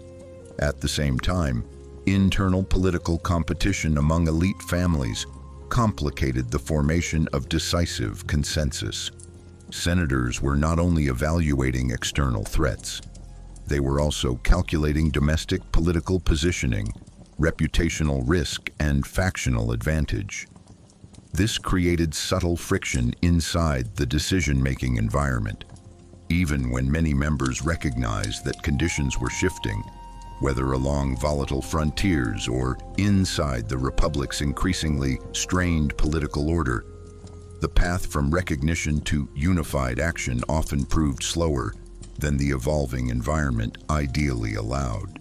Another reinforcing factor was the long memory of Roman resilience. For centuries, the Republic had absorbed serious shocks and recovered.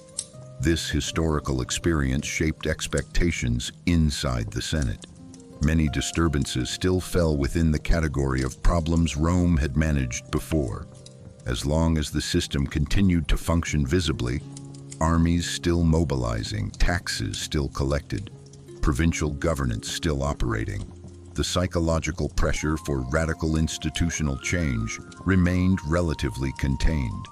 This is the phase in which institutional passivity becomes most dangerous, not because leaders see nothing, but because the cost of decisive action appears in the moment, higher than the cost of continued managed delay. Marcus Aurelius ruled centuries after the Republic's transformation into empire, but the broader Roman political culture he inherited still carried elements of this deeply deliberative tradition.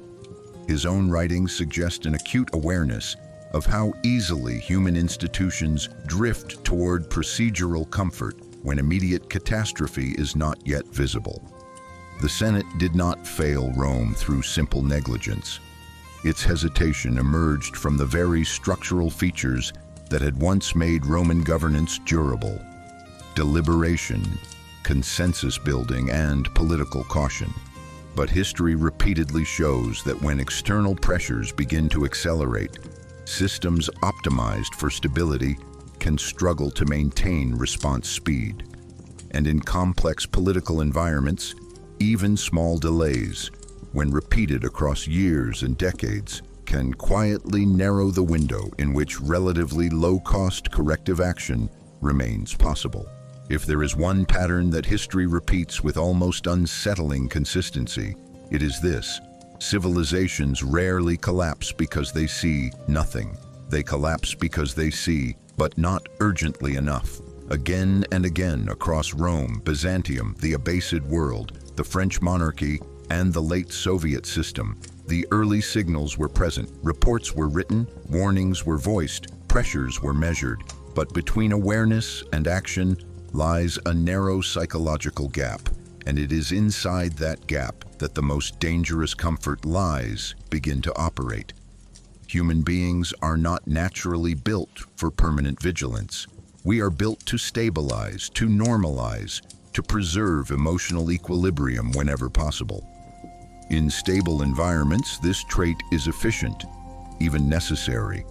But in slowly changing systems, the same mental habit can quietly delay adaptation just long enough for manageable problems to accumulate into structural strain. What makes this pattern so persistent is that it rarely feels irrational from the inside. Each decision to wait has its logic. Each delay has its justification. The system still functions. The markets still move. The institutions still operate. And so the emotional pressure to act decisively remains just below the threshold of urgency, until sometimes very suddenly it doesn't. Marcus Aurelius seemed to sense this human vulnerability more clearly than most rulers of his time. His private reflections return again and again to the same quiet warning. Do not assume stability will last simply because it has lasted so far. Do not confuse present calm with structural security. Do not let comfort rewrite your perception of risk. He understood something that many complex systems only recognize late. The most dangerous moment is not when crisis is obvious. It is when the structure still looks strong enough to delay uncomfortable change. Because by the time pressure becomes emotionally undeniable, the cost of adaptation is almost always higher than it would have been earlier. The window does not usually slam shut all at once. It narrows gradually, then quickly, then all at once. And perhaps that is why the study of these historical patterns still matters. Not because history repeats mechanically, it does not, but because the human cognitive architecture operating inside complex systems has changed far less than our technologies, borders, or institutions. The same comfort narratives still appear. The same delays still feel reasonable in the moment. The same quiet assumption that there is still time continues to echo across centuries. If this exploration has done anything, it is to illuminate that thin and often invisible space between knowing and acting. Because in the end, the most consequential turning points in history rarely announce themselves with dramatic certainty. They emerge quietly, inside systems that still appear functional, inside societies that still feel stable, inside moments when most people believe the margin for adjustment is still comfortably wide. And if you want to continue exploring the hidden psychological patterns behind empires, power, and human behavior, consider subscribing to The Enigmatic Veil, because history is not only the story of what collapsed. Sometimes it is the story of how long people believed nothing would. Every empire in history was built on obedience. Armies marched because soldiers followed orders. Bureaucracies functioned because officials respected hierarchy. Laws carried weight because citizens, most of the time, chose compliance over resistance. Without obedience, large human systems simply do not hold together. For most of recorded history, discipline was not seen as dangerous. It was seen as necessary, even virtuous. The Roman legionary who held formation under pressure was praised. The imperial official who carried out policy without hesitation was promoted. The citizen who respected the established order was considered a stabilizing force inside an otherwise unpredictable world. And for long stretches of time, this logic worked remarkably well. Obedience created coordination. Coordination created scale. And scale allowed empires to expand further than any collection of purely independent actors ever could. But buried inside this success was a quieter and far more complicated question. One that rarely becomes visible until systems grow very large and very confident in their own stability. Because the same psychological mechanism that builds order can, under certain conditions, begin to erode the system it once helped sustain. History shows that obedience becomes most dangerous not when it is weak, but when it becomes automatic. When following instructions no longer requires reflection. When hierarchy begins to override judgment. When individuals inside the system gradually stop asking whether the command structure itself is still aligned with reality. This transition does not happen suddenly. It unfolds slowly, often across generations of institutional success. In early phases of expansion, obedience and survival tend to move in the same direction. The system rewards discipline because the environment still favors coordinated strength. But as complexity increases, as bureaucracies thicken, as political structures harden, as incentives begin to favor procedural loyalty over adaptive thinking, the balance can begin to shift. And this is where the historical pattern becomes deeply unsettling, because many of the systems that later struggled most severely were not suffering from too little order. They were saturated with it. The Roman machine did not weaken because its soldiers suddenly refused to follow commands. In many periods, they followed them extremely well. Late imperial bureaucracies did not fail because officials stopped respecting hierarchy. In many cases, they respected it more rigidly than ever. Even in modern institutional environments, some of the most consequential failures have occurred not in moments of chaos, but in moments of highly organized compliance. What begins as discipline can, under pressure, drift towards something more passive, a form of behavioral momentum that keeps the machinery moving even when the environment around it is changing faster than the system's internal assumptions. Marcus Aurelius, perhaps more than most rulers of his era, seemed to sense this tension. His writings repeatedly return to the same quiet warning that external order is never a substitute for internal judgment, that following the structure is not the same thing as understanding the situation, that a well-organized system can still move very efficiently in the wrong direction if too many people inside it stop questioning at the right moments. In this exploration, we are going to examine the historical turning points where obedience, once the backbone of stability, began to transform into a hidden vulnerability, not because obedience is inherently destructive, but because under certain conditions, the line between discipline and dangerous passivity becomes far thinner than most systems are psychologically prepared to recognize. Before we can understand when obedience becomes dangerous, we have to confront a more uncomfortable truth. Large human societies cannot function without a significant degree of voluntary compliance. At its core, obedience is not merely a tool of authority. It is a coordination mechanism. It allows thousands, sometimes millions of individuals to act in patterns that would otherwise collapse into fragmentation and constant friction. In small groups, trust and direct negotiation can often maintain order. But as systems scale, as cities expand, as armies mobilize, as bureaucracies multiply, the cost of constant individual negotiation becomes unsustainable. Obedience in this context becomes an efficiency solution. The Roman legions demonstrated this principle with remarkable clarity. Their battlefield success did not depend solely on courage or superior weapons.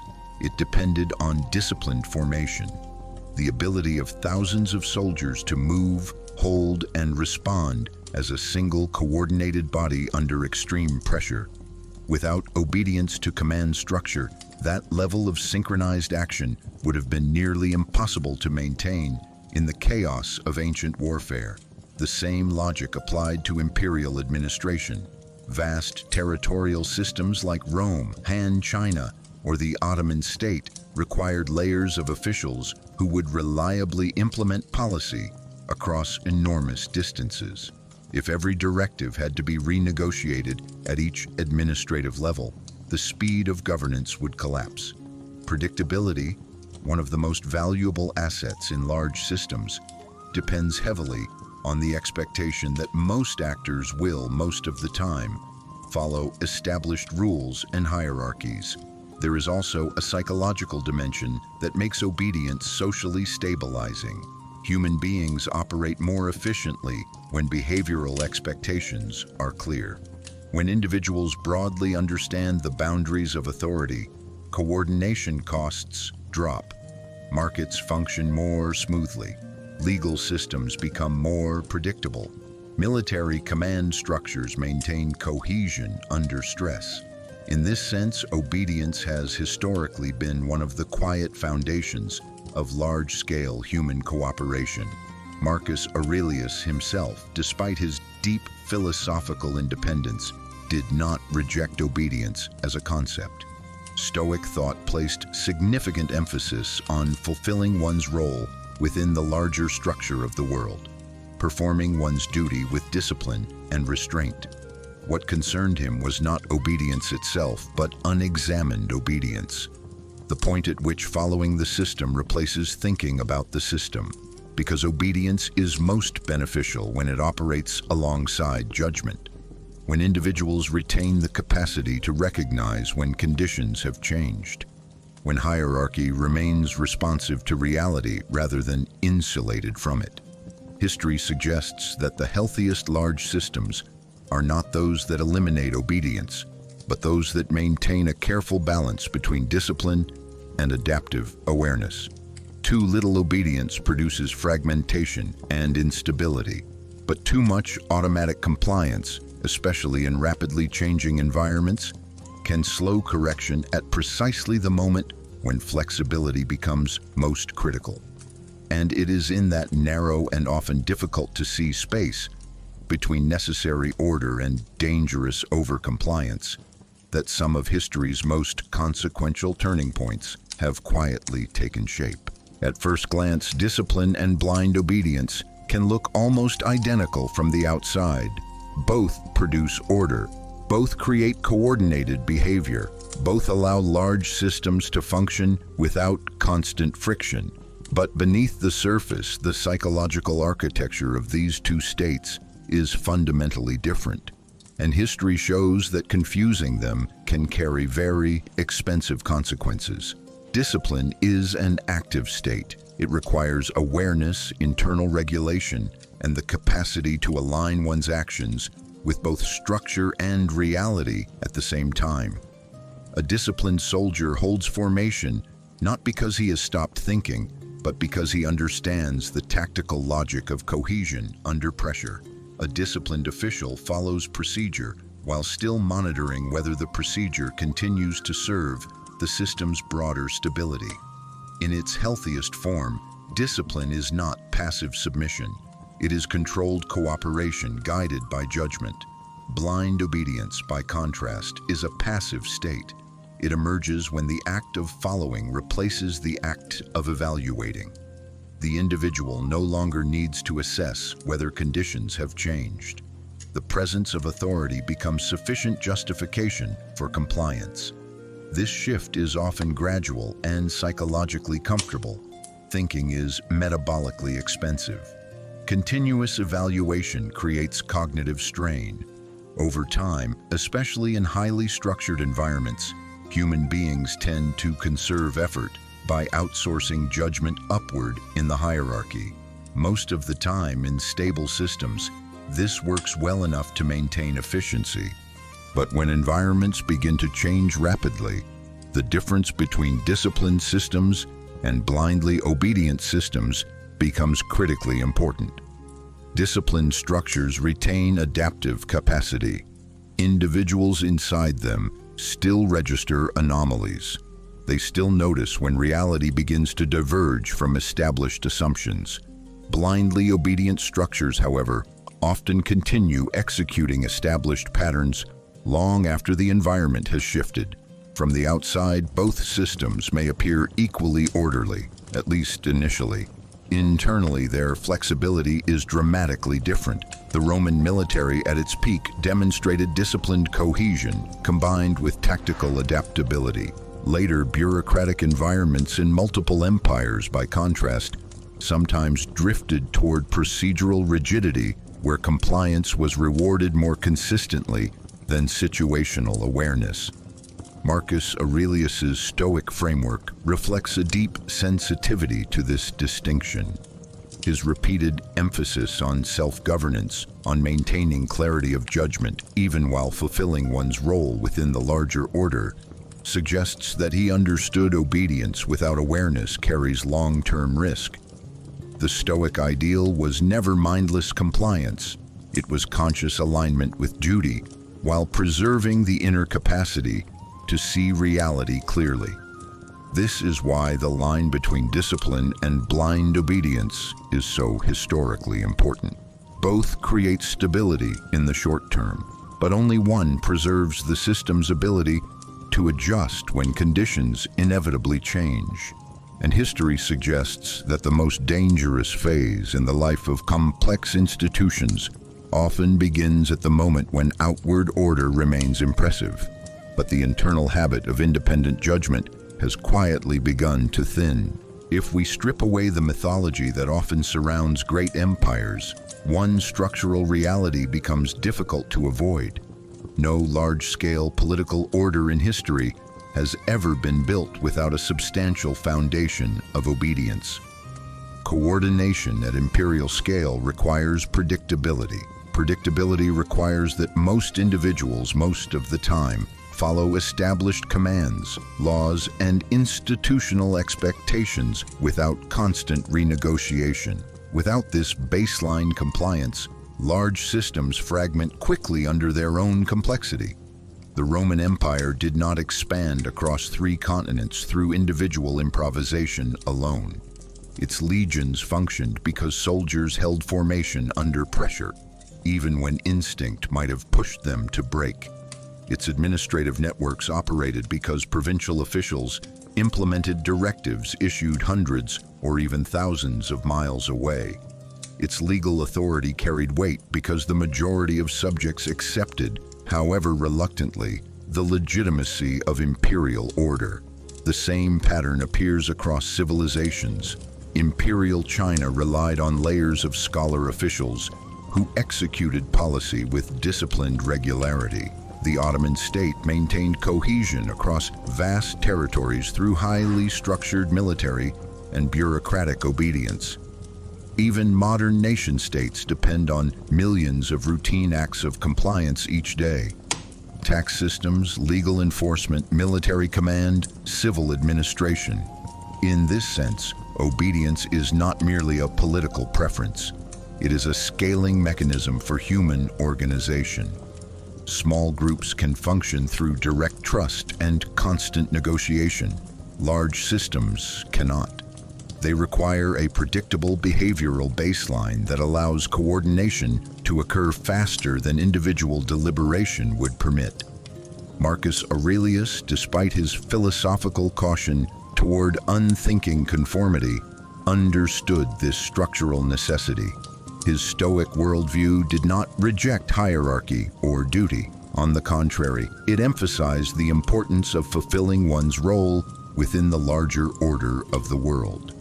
What concerned him, and what history repeatedly warns about, was not obedience itself, but the gradual transformation of necessary discipline into automatic compliance. Because while empires are rarely built without obedience, they can become dangerously rigid when obedience begins to replace adaptive judgment. The strength that once allowed the system to coordinate efficiently can, under changing conditions, begin to slow the very flexibility required for long-term survival. And this is where the historical tension emerges.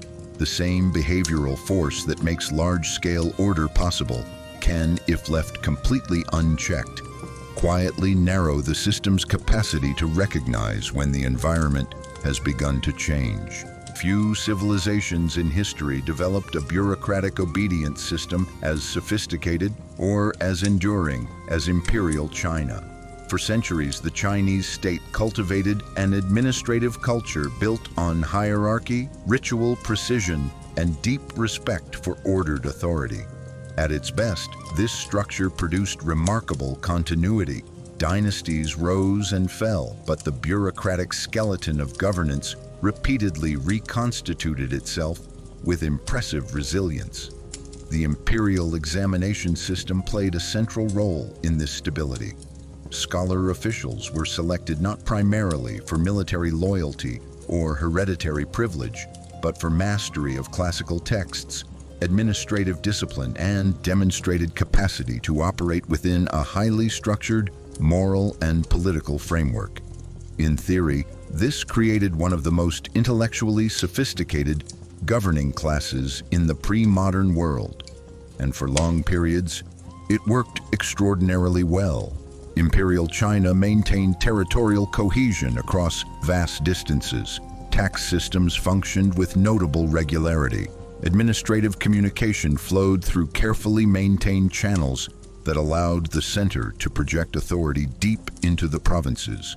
But embedded inside this success was a quieter long-term trade-off that becomes visible when we examine the system through a psychological lens.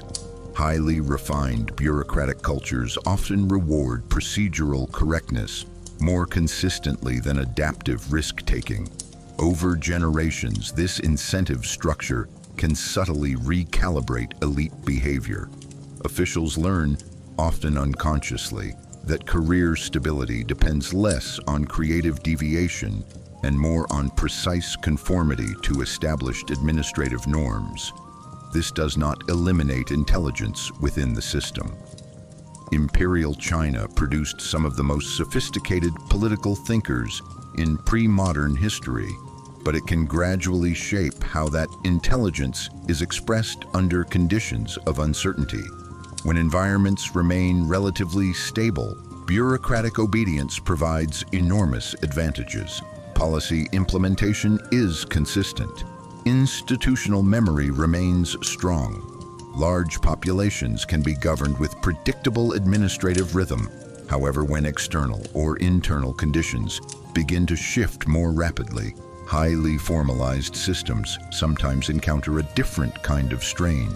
The very habits that once produced stability, caution, procedural fidelity, respect for established hierarchy, can slow the speed at which uncomfortable structural adjustments are fully embraced. Chinese history offers several moments where reform-minded officials recognized emerging challenges but faced significant resistance from within the existing bureaucratic culture. Not necessarily because individuals lacked awareness, but because the institutional environment had been optimized over centuries to minimize disruptive deviation. Marcus Aurelius, operating in a very different imperial context, nevertheless seems to have sensed a similar human tendency. His repeated emphasis on maintaining inner clarity rather than relying solely on external structure reflects an understanding that systems, no matter how well designed, can drift toward overconfidence in procedural order. The lesson of Chinese bureaucratic obedience is not that discipline is inherently dangerous. On the contrary, it was one of the key pillars of imperial durability. The lesson is more subtle and more historically recurring. When obedience becomes too tightly coupled with career survival, and when procedural conformity consistently outweighs adaptive initiative, large systems can continue to function impressively on the surface. Even as their responsiveness to changing conditions begins, very gradually, to narrow beneath that outward stability.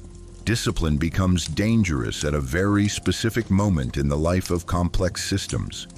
Not when order is weak, but when order becomes so efficient that it begins to operate faster than the system's ability to question itself. In the early phases of state formation, discipline is overwhelmingly beneficial. It reduces chaos, it synchronizes action, it allows armies to hold under pressure and administrations to function across vast distances. Under these conditions, obedience and survival tend to move in the same direction. The environment rewards coordination, and disciplined systems outperform fragmented ones. But history shows that as systems mature, the strategic environment rarely remains static. External pressures evolve, economic patterns shift, military technologies change, social expectations slowly transform, and it is precisely at this point, when the environment begins to move but the internal culture of obedience remains optimized for stability, that discipline can begin to drift toward danger. The transition is rarely visible in real time. From the inside, the system still appears highly functional.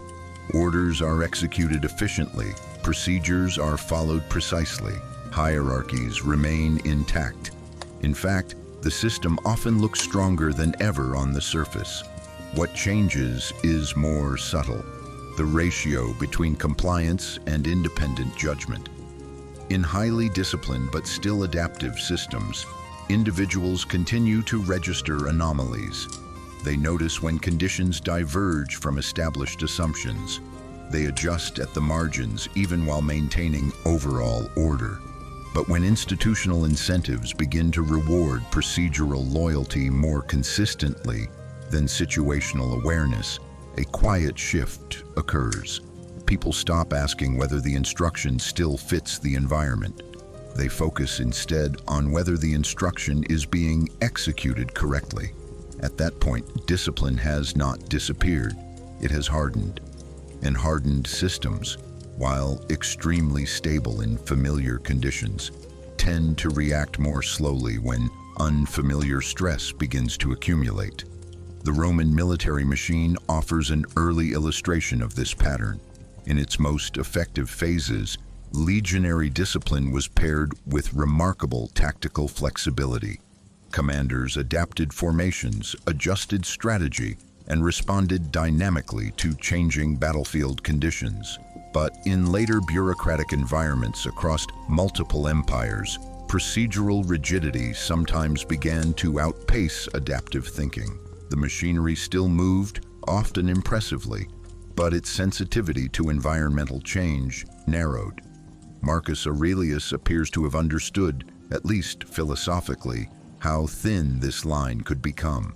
His repeated emphasis on self-examination and mental vigilance suggests a ruler aware that external order can create internal complacency if left completely unexamined.